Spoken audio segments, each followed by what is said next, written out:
এবারের বিশ্বকাপে নিজেদের প্রধান ঘাঁটি কানসাস সিটিতে শেষ মুহূর্তের প্রস্তুতি সেরেছে বর্তমান বিশ্ব চ্যাম্পিয়ন আর্জেন্টিনা। সোমবার সেখানে শেষ অনুশীলন সেশনের পর সামাজিক যোগাযোগ মাধ্যমে শহরটিকে আবেগঘন এক বিদায় জানিয়েছেন ফুটবল জাদুকর লিওনেল মেসি।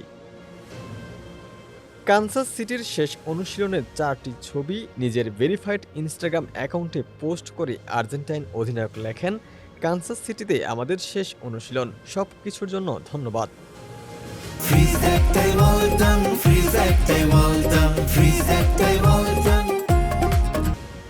প্রায় একইভাবে কৃতজ্ঞতা জানালেন ডিফেন্ডার লিসান্দ্রো মার্টিনেজও। ধন্যবাদ কানসাস, আমাদের যাত্রা এখনও অব্যাহত আছে। বিশ্বকাপের চূড়ান্ত পর্বের প্রস্তুতি নিতে গত ৩১ মার্চ কানসাস সিটিতে পা রেখেছিল ডিফেন্ডিং চ্যাম্পিয়নরা। দীর্ঘ এই সময়ে এই শহরটিতেই ছিল আলবিসেলেস্তাদের আপন ঠিকানা।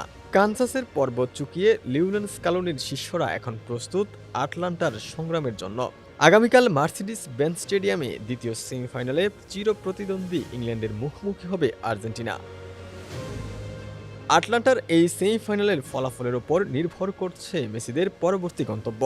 ইংলিশ বাধা টপকে ফাইনালে পা রাখতে পারলে আর্জেন্টিনার পরবর্তী গন্তব্য হবে নিউ ইয়র্কের নিউ জার্সিতে। আগামী রোববার সেখানে মেগা ফাইনালে শিরোপার লড়াইয়ে নামবে বিশ্ব চ্যাম্পিয়নরা। কোনো কারণে সেমিফাইনালে থ্রি লায়ন্সদের কাছে হেরে গেলে তৃতীয় স্থান নির্ধারণী ম্যাচে খেলতে যেতে হবে মায়ামিতে।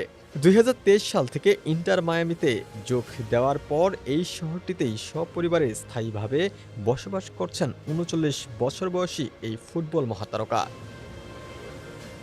আপাতত মায়ামির বিমান ধরার কোনো ইচ্ছেই নেই মেসির। ম্যারাডোনার সেই ১৯৮৬ সালের ঐতিহাসিক উত্তরাধিকার ধরে রেখে ব্রিটিশদের স্তব্ধ করে নিউ ইয়র্কের ফাইনালের টিকিট কাটতেই আটলান্টায় পা রাখছেন মেসি মার্টিনেজরা।